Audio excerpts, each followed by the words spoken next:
To enroll for the CFA exam, first you need to create an account and log into it. After that, when you're on the registration page, you can click on Enroll and Register. After you click on it, you'll be led to a page where you need to schedule your exam. Remember to schedule your exam because this is very important and you can't change it later. So because I'm currently filming this video in May 2021, they're showing me two different options. One is for November 2021 and another is for February 2022. So I need to choose according to when I would like to take the exam. I can either choose to early register for February or I can register for November this year and go for standard registration. So I'm going to assume that I'm taking the exam in November 2021 and I'm going to click on continue.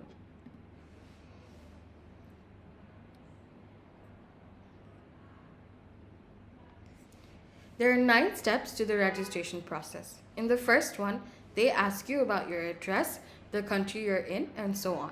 So you'll need to fill in these details. After you're done filling in these details, you can click on Save and Continue to go to the next step. Here, they'll ask you about international travel, your passport, and different requirements related to international laws. Here, they flash a warning, and we recommend reading these tips because they're very important for your actual exam day. After you're done reading, you can go on to fill in all of the details that they ask for, such as your passport number, the expiration date, the different details given on your passport, and so on. After you're done, you can click on Save and Continue again to proceed to the next step. Here, they ask you about the different requirements that you might need to enter. So here, there are different qualifications that you need to choose. So there are 3 different options that they show you here that you can go for according to what your situation is. So you're either a student in the final year, or you have professional experience, or you just completed your bachelor's degree. So if I just completed my bachelor's degree, I would go for the first option and then click on Save and Continue. Here, they ask you for more details about your current qualification. So you would fill in your university name if you're a student and when you graduated.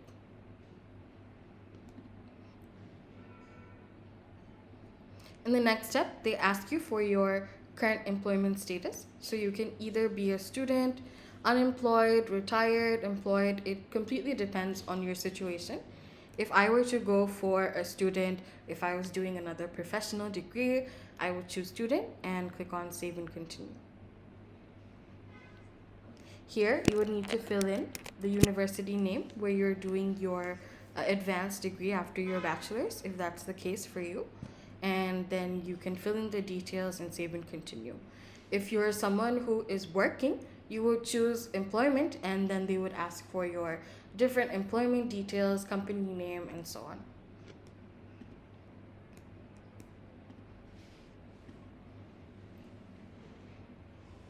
Here, they ask you different questions related to professional conduct, and it's best that you answer these questions very truthfully and very honestly, and you proceed that way.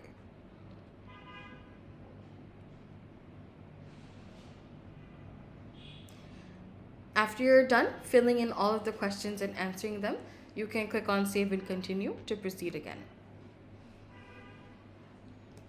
Here, you'll receive a summary of the program and the different key points that you need to consent to, as well as for the use of your personal data.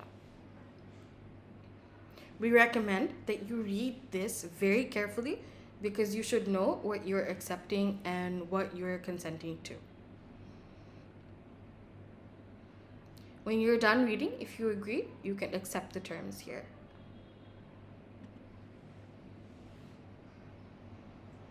Afterwards, a candidate agreement follows, and again, we recommend that you read this very carefully before you accept.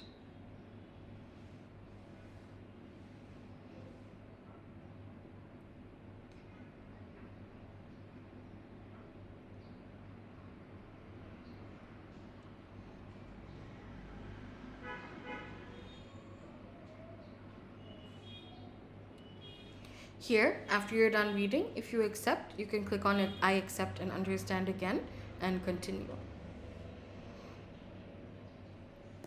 Here, they ask you whether you would like to receive emails about exam preparation and different opportunities. We recommend that you say yes because their tips can often be helpful or the opportunities can often be helpful. However, this is up to personal preference and you can choose according to what you would like.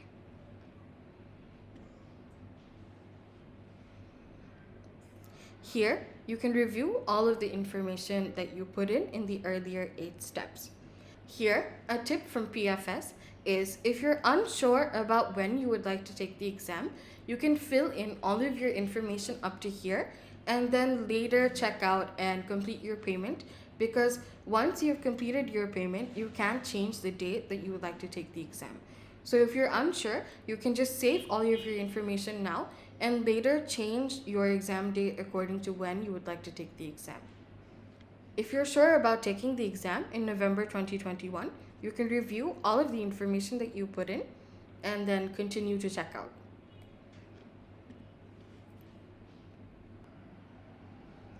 Here you can see the subtotal for everything that you registered for, and you can click on continue again.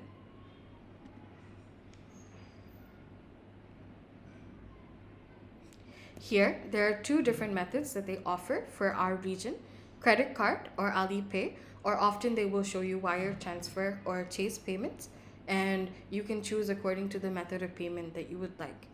We recommend a credit card for Bangladesh as it's easier. You can use your own credit card or someone else's credit card or a relative's credit card and so on. Please remember to keep some time before you register and check out. Some candidates often leave it for the last minute or they choose to register on the final deadline. Because of the different rules that Bangladesh banks have, we recommend keeping 2 weeks until the deadline for registering, just in case you run into any problems with the bank or there's anything that you need to clear or show them before you can proceed with the payment. So definitely keep some time before the registration deadline to register.